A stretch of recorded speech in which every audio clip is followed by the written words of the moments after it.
Howdy, Chiefs Kingdom. What's up? Howdy. We're coming to you live here, a little bit off schedule. Want to discuss the Kadarius Toney trade. Chiefs make a move for a wide receiver today, bringing in a former first-round pick from the New York Giants. We'll kind of break that down and give us your thoughts on what we think about the trade. Love to hear what you all think about it, so shoot us a comment, click like, go get that sub if you haven't already. Get in the drawing there for that Travis Kelce prize pack we'll be giving away later in the season. For more details on that, you can go to our previous episode, and I kind of broke down how that's going to work, that contest. Fellas, got a new player today. Maybe that's what the Chiefs were clearing up cap space for. Hard to tell. With a little bit of time going through, you'd think maybe they would have had that done sooner to make a move like that, but maybe not. How are you guys doing this evening? Doing good, man. Doing real good. I'm a little confused on the trade, right? Like I thought we'd go for somebody a little bit more star-studded, but been watching Kadarius Toney highlights all day, and from what he has out there, it looks pretty good. His stats don't reflect his skill, I don't think. And then there's just all this talk of a hamstring injury that he was suffering through, but then he put out, I guess, a cryptic tweet that might not be the case, but we can talk about that. I guess I'm stoked, man. Another weapon for P. Mahomes, right? Nick, how you doing? I'm good. It was kind of shocking. Everybody's been talking about, are the Chiefs going to get OBJ? Are they going to trade for, star defensive tackle? And then they trade for, a former first-round pick, but with the Giants, who are a contending team right now in the NFC. It's kind of a head-scratcher that, we're adding Matt receiver at this point in the season. But it only cost us a third and a sixth for a previous first-round talent. So the Chiefs must have seen something, right, that they liked about the guy, that they thought, hey, this is a piece that would be a good addition to our offense. So I'm optimistic. Like I said in the show yesterday, like we don't need to be, making trades for the Devontae Adams and the Tyreek Hills of the world when you have Patrick Mahomes at quarterback. If the guy's got good enough talent to play in the NFL and, he's fast, then sign him up. Let's see what he can do, right? Sure. It kind of fits the model of what the Chiefs like to do. With free agents and trades, too. You saw it with the DeAndre Baker signing, cornerback here. I can't remember if that was last year or year before. They've done this with some people. Go and get some former first-round talent, draft picks that, for whatever reason, didn't necessarily work out or pan out where they were drafted. You got to think going from Daniel Jones to Patrick Mahomes is a major upgrade at quarterback, especially when it comes to being a wide receiver. Right? Daniel Jones he's kind of shifty and he runs a lot, and he's okay, but no one's going to mistake him for Patrick Mahomes. So, yeah, kind of an interesting move. They don't give up a whole lot. A third-round pick that's like middle round, right? It's not a first or a second, but it's also not a sixth. There are plenty of good players drafted in the third round. It was a compensatory pick that they're going to be getting for someone who left. So that's kind of found money, maybe a little bit there with that pick that they gave up. And a sixth, you can kind of catch lightning in a bottle sometime in the sixth round. But for the most part, those are project guys, bit players, guys that maybe will end up on your practice squad or something down the road. Developmental talent that you see somebody that you think maybe can turn into something at some point, but it isn't polished, ready to go necessarily and start right away in the NFL. So the Chiefs have picks. They give it up for a guy. Kadarius Toney was a dude that had a lot of juice going into the draft a couple of years ago. He's the first-round pick, like Nick mentioned, by the New York Giants in the 2021 draft. He played in Florida. The guy had offers to go to Alabama, South Carolina. He was a 4-star recruit coming out of high school. So kind of a slow developer maybe in college at the University of Florida. I was looking at his football fans page. I'm trying to think of the name of the site now where he shows college stats for guys. And He was like a undesignated reserve type player who played some running back, played some wide receiver. I believe he did some return coverage, things like that. His first 3 years in college.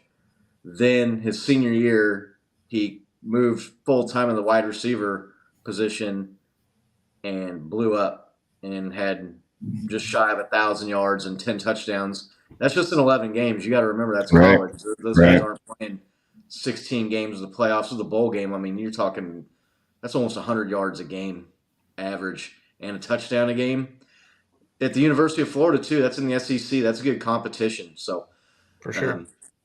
Guy had sub 4.4 speed in the 40. In the combine, I want to say he was right in there, just crept out of there at 4.39. Another speed guy, another weapon for Patrick Mahomes. You watch some of his highlights, and the dude kind of reminds you of like a Dante Hall, or he can stop on a dime and juke and cut and move and get open. He gets open at the line of scrimmage. He's got quick feet, and he's got some moves there to get open. Chiefs got a bye week this week, and he's got to get up to speed. He's got to learn, the playbook, learn the offense, get in there.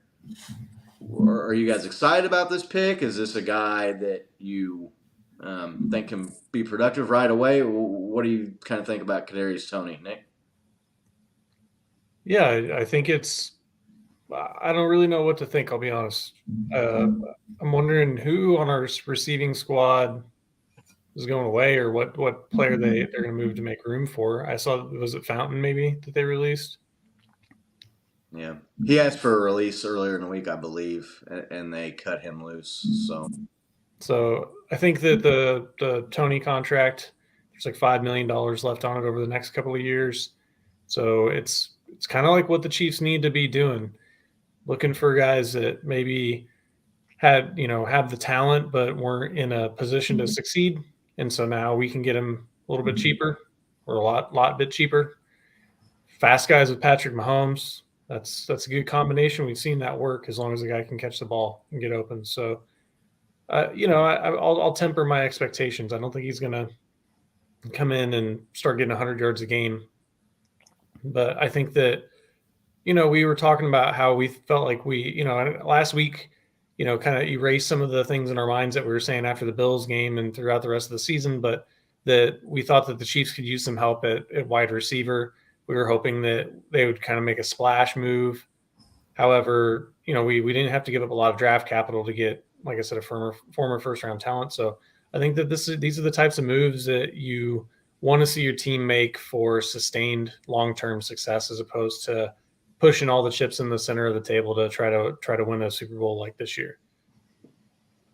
Yeah. Mo, what are your thoughts on Kadarius Toney?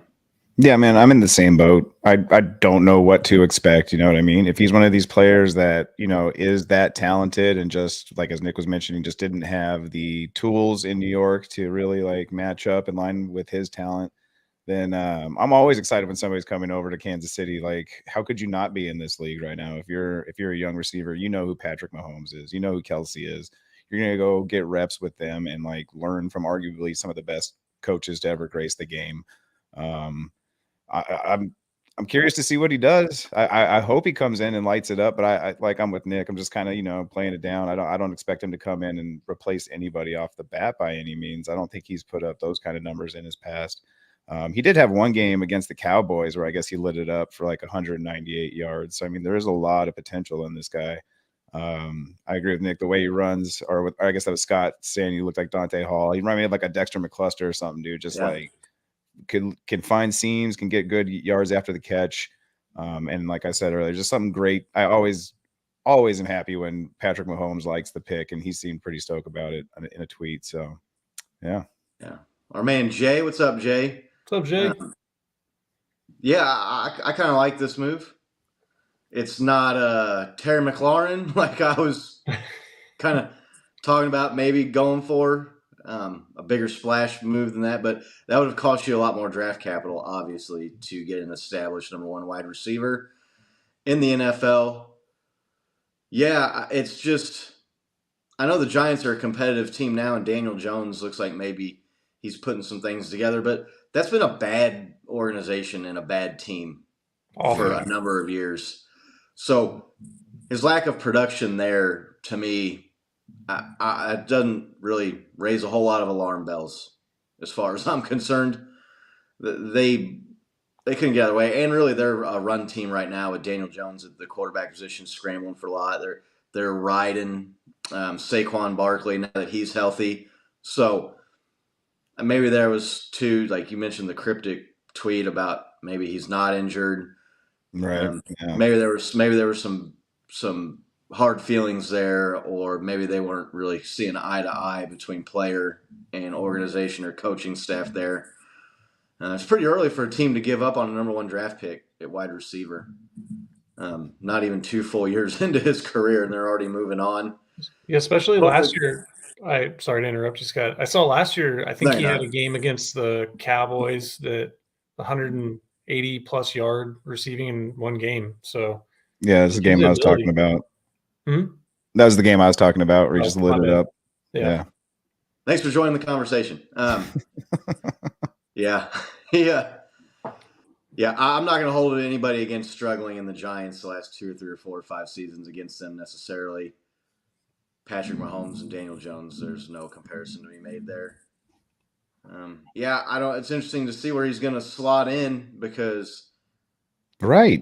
We got a deep receiving core. Yeah. The MVS thing, I think people need to pump the brakes on that dude. I mean, he had one big game against the 49ers last week, but other than that, the guy has not been stellar. Yeah, I don't think anybody's expecting him to have that repeat on the team. I don't know if I'm wrong there or not. No, I was saying I don't think anybody expects him to have that kind of like a repeat game immediately. I mean, it's always like a plus if he does, but I think it's good just to, just confidence build and get the team chemistry up, man. Like get everybody comfortable. Get Mahomes comfortable with everybody he's got out there. Right.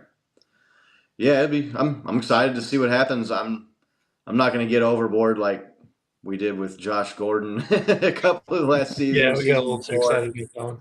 But, Josh Gordon was a guy that had proven that he could play at an elite level in the NFL. So I think that warrants a little bit more excitement than a young player who has had limited production and been underwhelming to start his career. But again, he's with the Giants, and if he's been dealing with injuries, it's hard to get out there and produce. And hopefully he's not an injury-prone player.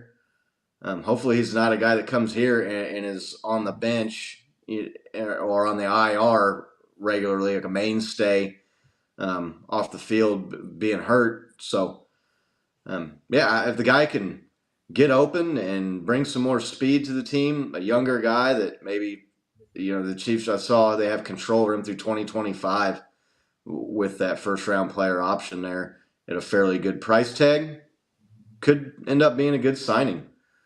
And you guys talk about that one big game he had against the Dallas Cowboys. If you play fantasy, he's one of those guys that you keep an eye on. Oh, yeah. I think everybody does now. Right. He's usually on the bench there or on waivers, but he's kind of a guy that a lot of people have been expecting to blow up, and maybe this is his opportunity. Playing with Andy Reid, playing with Patrick Mahomes, get out of the Giants organization, get here. And he doesn't have to be the guy either, right? I think maybe they drafted him the first round thinking he was going to be the guy. He can come here and not be the guy, and Juju and Travis are going to be drawing a lot of attention. Maybe that helps him get some one-on-ones or get some matchups with some defensive backs that are lower on the depth chart maybe. So, yeah, all in all, it's a kind of a low-risk, high-reward type move. You surprised they went offense instead of defense, making a trade? They could obviously make more trades. The trade deadline is not come and gone. I was literally just going to ask you guys that. Like, I don't feel like this eats up all the cap space, even though his contract is what'd you say, Nick? $5 million over the next couple of years. So we still have plenty of room with whatever we cleared up this year.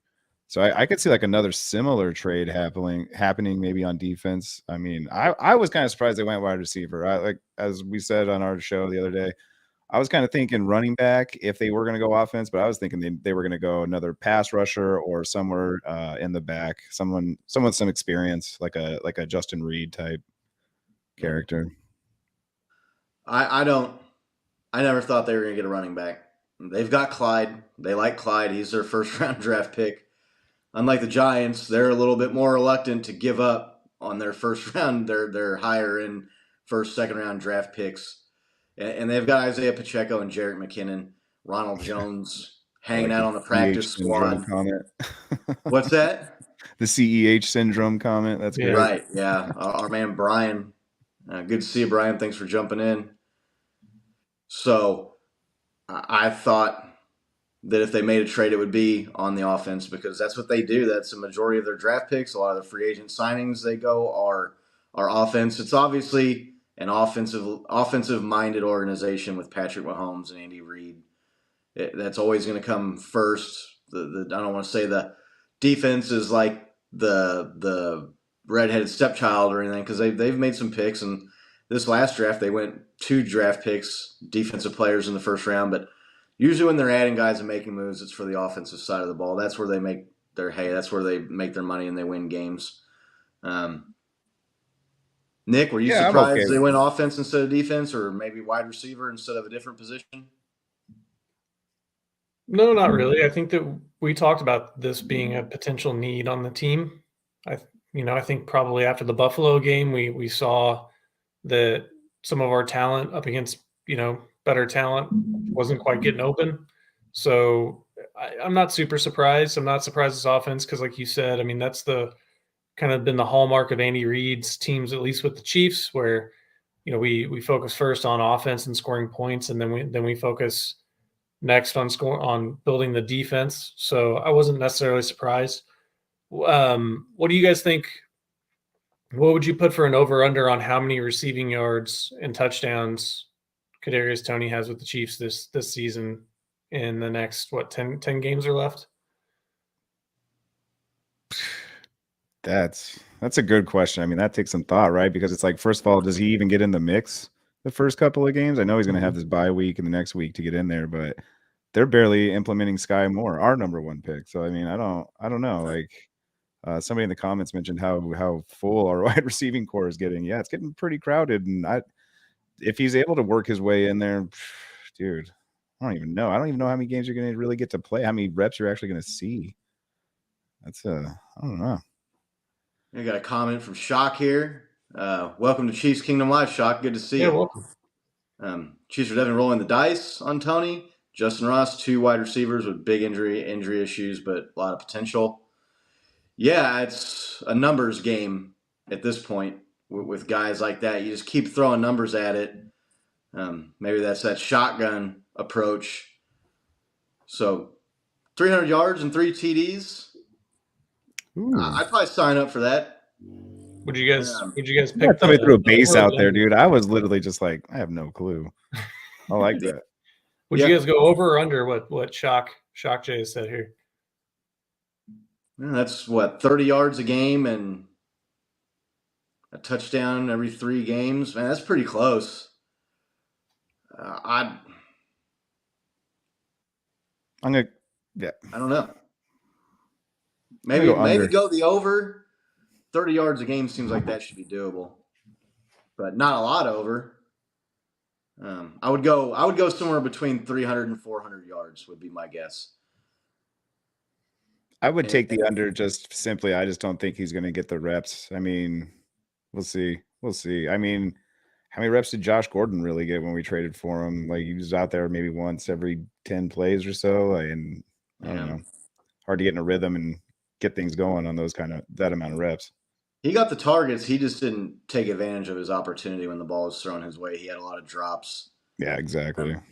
There's a few plays I can recall where he caught along the sideline and just didn't have his head in the game, didn't get the second foot in bounds, and it was an easy play to get his foot in bounds. He had been out of the league for a long time, not playing. So, yeah, I'll go the over, but not a lot. I mean, I'm not predicting he's going to have 500 or 600 yards and 5 or 6, 7 touchdowns. That's a good baseline. That's a good over under to put it at there. Shock. Nick, what do you think? Over, under 303? I probably picked the under, and kind of for some of the reasons that we've seen and what Bo said. Right, we have a lot of guys right now, so it's just going to be tough for him to get out there and probably get the targets unless he's really good. So I would probably pick the under because Scott and I, for those of you listening that may not have been listening to the show last year, Scott and I got pretty excited with the Josh Gordon signing, and we were like, "Oh no, he's going to be great," and then he fizzled, right? So, uh, I think I would probably go under there. I think that's Shock said that he threw a dart at the dartboard to guess, right? So it was kind of a wild ass guess or a wag, as we would say. And I think that's a good litmus test. So I'd like to see the over, obviously, but I would go under. Yeah, the Josh Gordon thing. I mean, I don't think we went too crazy. I think I predicted him having 500 or 600 yards or somewhere in there. I distinctly remember the two of you convincing me it was going to be a great thing. Right. Well, they signed him though in the offseason, and he had an entire offseason to get with learn the plays, learn the offense, get in a groove. So, I don't think 500 yards is too much to ask for a wide receiver in the NFL. That's not expected number one numbers. It wasn't like I expected him to come in and be his all-pro season of 1,500 yards and 15 touchdowns like he had that year or two when he was with the Browns. Looks like Shock lives out there in Arizona. Hopefully nice. You can. Yeah, Bo and I were out there for week 1. Love that area out there. Oh, yeah. Arizona's a really nice place, that whole Phoenix. I know, surprised a little bit outside of Phoenix, but Arizona's a cool place. I enjoyed going out there, going to the game week 1. Looks like I got Tom in here. What's up, Tom? Looks like Tom wants a defensive player. Yeah. Preferably on the pass rush. That could still be in play. And Tom, if you follow us on Twitter, if you've watched any of the shows with the poll that we did a couple weeks ago about bringing a play in, that's what everybody wanted, was a defensive player and an edge rusher in particular. That's where most of Chiefs Kingdom was hoping the Chiefs would go when they moved some money around Travis Kelce to make some cap space. People thought maybe that meant a sign or a trade was imminent, and most of Chiefs Kingdom was wanting defense. I could see them bringing in a defensive player or an edge rusher, but now that you've given up a couple draft picks for Toney, I don't know that you're going to see like a Brian Burns or a guy that's going to command a lot of draft capital or a lot of picks to get him onto the team. So I think maybe you just got to be prepared to keep going with what you got there on the defensive line and the defense. But one-man show, over under a number of targets, dude, I have no idea. I couldn't even. Well, we'll use our new stats expert, Shock J, here. So 30 targets and 20 catches is what Shock J is saying. So yeah. I was doing the math in my head when it popped up. I was thinking probably I would go closer to 20 targets. So I picked the under if those were the numbers there. So yeah, if he can get on the field for the first game here after the bye in a couple weeks, that'd be 3 targets a game. Chiefs throw the ball on average probably somewhere around 40, 50 times a game. So I don't know. I'd like to think maybe he could get in there and get a handful of those. Mm-hmm. But would you guys rather see him get more reps than Sky Moore, or would you rather see Sky Moore get a little bit more development? That's tough to say. Sky's shown some flat. He's made some nice plays, but he's also made some mistakes. He's a second-round pick from the Chiefs there. So I don't know I don't know how this impacts Sky Moore. I don't think the Chiefs are giving up on Sky Moore by any stretch of the imagination. No, I don't. Maybe they haven't. Maybe he carves into Justin Watson's workload. Justin Watson, he hasn't. I mean, he's done even less than MVS has done. To really, I mean, I don't think he's had a 100-yard game. He's snagged a couple of TDs, but Watson, after having a standout preseason, he hasn't locked in his position on the offense. I don't think. Maybe you guys, what do you think about that? Maybe he poaches some looks from Watson. Nick, what do you think?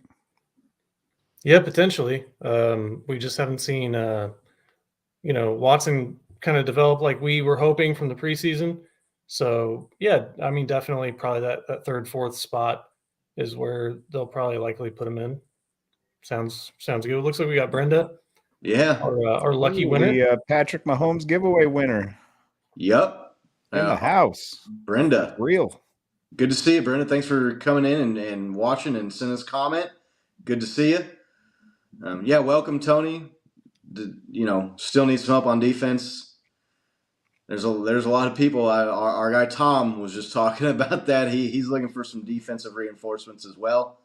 That's could be on the horizon. So, be very interesting to see how that goes. He'll get in here and maybe he can help the team out, even if he doesn't have to come in and necessarily be the number one guy. I mean, no one's expecting that out of him. If he can come in and make plays for the team, be productive. On offense, give Patrick Mahomes, like Bo said, another weapon. I'm all for that. And if it doesn't work out, you lost a compensatory third-round pick and a late-round second, third-day pick in the sixth there. So Thursday night football is going on right now. I don't have the game on in front of me, but just they're about to kick off. What's that? They're about to kick off here in like 2 minutes, I think. Or maybe I'm just behind as always in my streaming. Yeah, I thought I saw online they said the game went at 6, but maybe that was like the pregame stuff. Maybe it kicks at 6:20 or something. I don't have Amazon, so the only Thursday night game I've watched was the Chiefs game, week 2 there against the Chargers. So Buccaneers, Ravens, two teams that are not living up to expectations. It's kind of to say the least. Ravens keep blowing games, and it looks like maybe there's a lot of turmoil in Tampa Bay. Looks like we got KC Chief 58. Stop. We need a defensive pass rusher. That's what everybody wants. I don't know. Maybe we see that. Maybe we don't. But they made offense, and also that a lot of it depends on what's available. There's only so many guys out there the teams are willing to trade. So trade deadline's not gone yet. You can still keep your hopes up for a defensive player. I mean, I wouldn't be upset if they went out and got some help on the defensive line or in the secondary. So something to keep an eye on for sure.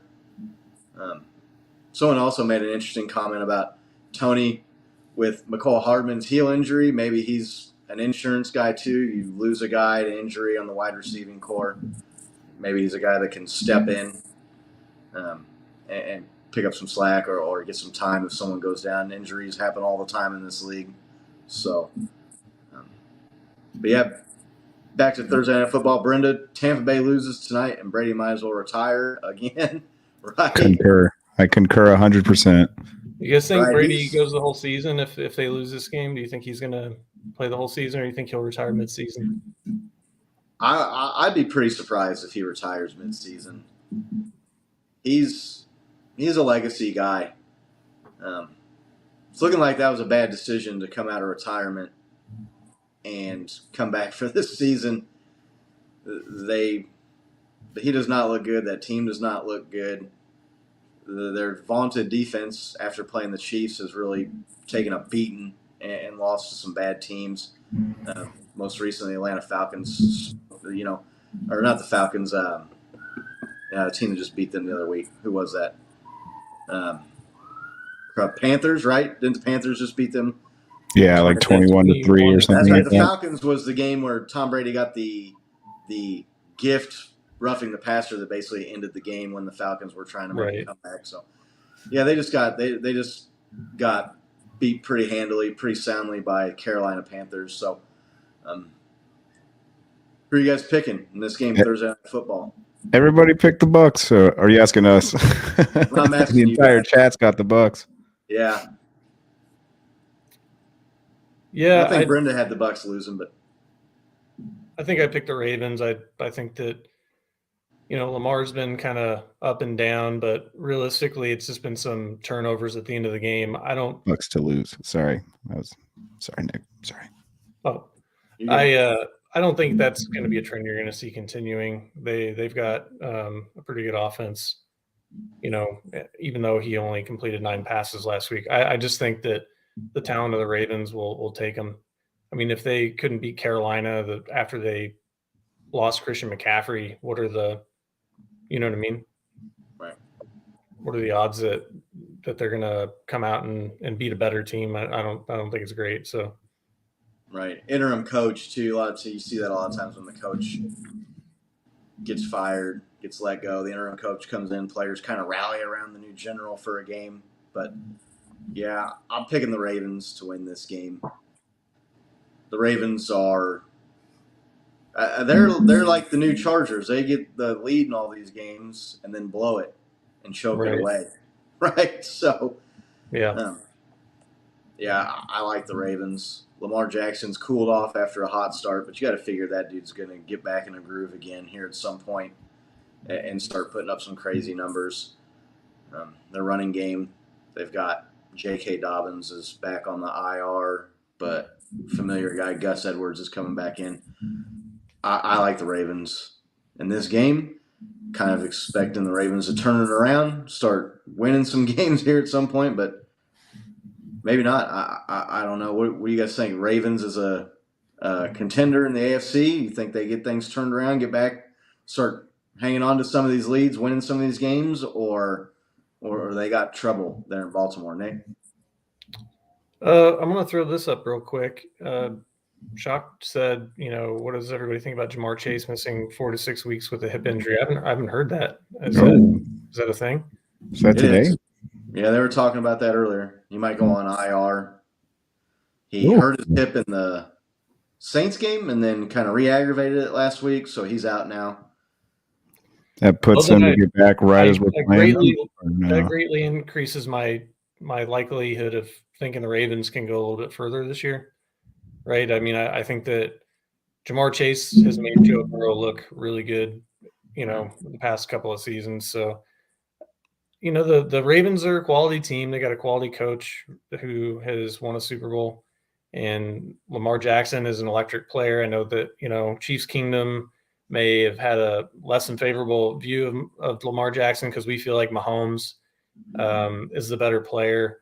And, Lamar Jackson got a lot of press. It's kind of like he was like the Josh Allen, right, of a couple of years ago after the year that we won the Super Bowl. So, but I still think that the Ravens, they have a lot of good players on that team. And as long as Lamar Jackson's healthy, he's good enough to shred defenses, whether he's throwing the ball or rushing the ball, especially, when he gets free and starts scrambling. So, yeah, I think they can make a push, especially with, the 7 seed. I mean, I don't think that they're going to miss the playoffs. And if Jamar Chase is out for 6 weeks, they might win the division. So. Yeah, that's Shock brings up a good point. Good thing we jumped on Toney. Maybe the Bengals would have been going after a guy to fill in, sure. be a placeholder till Jamar Chase gets back. Can't believe Jamar Chase didn't injure his wrist pushing off on somebody, but kind of surprised it's a hip injury and not an arm or wrist injury with all the pushing off the guy does. So if he misses 6 games, they're saying out 4 to 6. Does that put him back in time to play the Chiefs? I don't have the schedule handy. Yeah, because of the bye week, this would be week 1, right? And then he would be week 6 would be us for him, I think. Or it'd even be week 7. Because we got if he misses 6 Titans, games, Jags, Chargers, right? Here, let me pull it up. So I'm not. Yeah, if one of you guys got a way to pull up Titans, Jags, Chargers, Rams, and then Bengals, right? So that would be week 6 of his injury. So if he misses all 6 games, maybe he misses us. Maybe he comes back just in time to play us. Something to keep an eye on. But yeah, I mean, that's a big blow to that offense, especially. Tom's in here saying anytime you lose number one wide receiver, it's a big loss. Yep. Even more so when you lose a top tier. I mean, everybody's got wide receiver 1, but he's kind of like a WR1 league wide. You can put him in there with guys, Tyreek Hill and some of these other guys that are elite level wide receivers. So big blow for the Bengals. We'll see how they handle that going forward. He would come back just in time for the Chiefs. Yeah, that sounds about right. Well, that's what I would hope too. If and when we beat the Bengals, I don't want there to be any excuses that they were missing Jamar Chase, right? I want to beat them straight up after we, losing to him a couple of times. So I wouldn't mind getting a win against them without him. Right. I knew that was coming. Yeah, I knew that was coming as soon as I started saying it. But right, I want to beat a team at their best. That way, there's just no excuses. But, yeah, I don't know. There's always players missing. I mean, the Chiefs will be missing players at that point in the season. The Bengals will be missing players. If you can catch a little bit of a break and catch a team, especially if you might be vying for that tiebreaker, you're on the road. Maybe that evens the playing field out a little bit. Never going to root for injury, but I'm also not going to apologize for getting a little good fortune and playing some guys when playing some teams maybe when one of their better guys is out or whatever. Got Shock in here. He needs to take some advice from Patrick Mahomes, how not to do too much on the field. Yeah. I just don't think Lamar is. I just don't think he's that good of a quarterback. Like, he can run, he can scramble around, he can make some nice throws here and there, but he just makes poor decisions.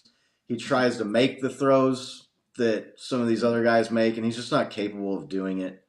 You saw it in that game. Was it last week where they lost to the Giants, right? And they had the lead, and he's scrambling around and spinning around and running around forever in the backfield and tries to make like a back across the field throw, and it gets picked off, and that's in the fourth quarter, and they had a lead. You just can't make that play. So I didn't expect him to stay as hot as he was to start the season, but Tom kind of sharing our sentiment a little bit. He's one of these guys that he's a good player at a quarterback. Quarterbacks that can run are dangerous. They just don't have the shelf life, right? That's it's just not a good game plan to go out there with, right? Long term. I mean, while he's young and while he's still got his legs, and before he gets injured and gets banged up, it's a hell of a weapon to think. I mean, Josh Allen. You look at some of these other top quarterbacks in the league. Patrick Mahomes. He's got a little bit of. He doesn't get credit for, and no one's going to mistake him for Lamar Jackson's speed, but he can make some plays with his legs. He just doesn't do it very often, and he doesn't really need to be dynamic and be elite. So I don't – Lamar Jackson, I just think he's going to be like – you saw with Cam Newton, big, strong, fast guy that once the legs went a little bit and injuries kind of took their toll on him, he didn't have that accuracy, the ability to make all the throws. And that's what you need to have like long-term success. You can have shorter-term success and be an MVP. I mean, Lamar Jackson was an MVP in the league a few years ago. So, I just long-term. Unfortunately, I got to wrap this up, man. Sure. Yeah. Yeah. No, I know we talked about doing maybe 15 or 20 minutes. We're going on 40 minutes, but Kadarius Toney is the Chief. We'll see how that goes moving forward. We'll see what happens in this Thursday night game, getting ready to start here pretty soon. If you joined us, click like. Make sure you're subscribed so you can get on that Travis Kelce giveaway that we'll be doing later in the season. Turn on those notifications so you know when we go live. We always enjoy chatting it up with Chiefs Kingdom and getting some comments and getting some involvement with the show. And until next Wednesday. The Travis Kelce giveaway is going to be a YouTube giveaway, not a Twitter giveaway. So make sure you're following us on YouTube. Yep. I got some details, too, on if you go back to our previous episode there towards the beginning, I kind of explained how that's going to work. But make sure you're subscribed. Appreciate the likes. Appreciate sharing the channel. And until next Wednesday, let's go Chiefs. Go Chiefs. Go Chiefs.